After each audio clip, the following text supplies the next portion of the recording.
Let's start with support in plants. You are familiar with the parts of plants like stem, root, leaves, etc.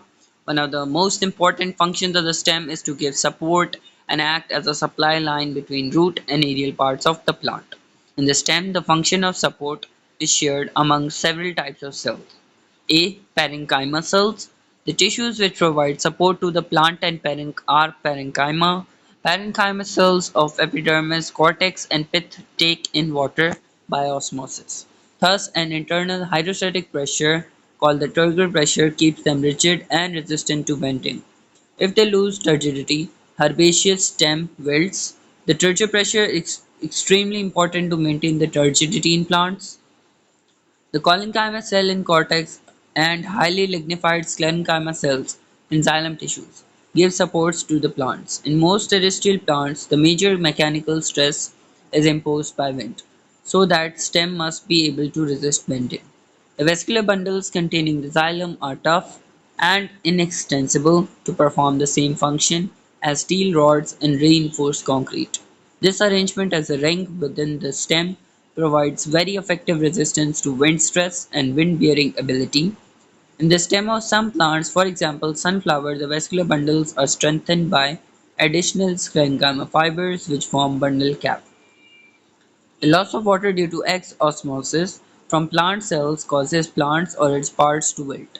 How plant cell maintains turgor pressure is an important phenomenon.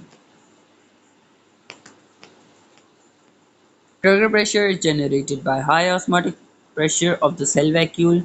The membrane that bonds vacuole is called tonoplast, which contains a number of active transport systems that pump ions into the vacuole or vacuolar compartments despite the high concentration than that of the extracellular fluid.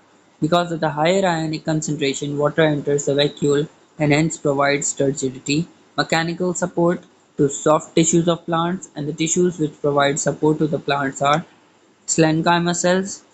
They have thick secondary walls, B. Sclerenchyma cells, and usually impregnated with lignin, an organic substance that makes the walls tough and hard. Most of the sclerenchyma cells are non-living. Their primary function is to provide supports to the plant parts. There are three types of sclerenchymatous cells. Number one, fibers, which are tracheids. These are long and cylindrical and they may exist as solid bundles in xylem or as bundle caps. Sclerids, they are shorter than fibers and are found in seed coats and nutshells and provide protection. Vessels, trachea, long tubular structure join end to end to form long water conducting pipe in xylem.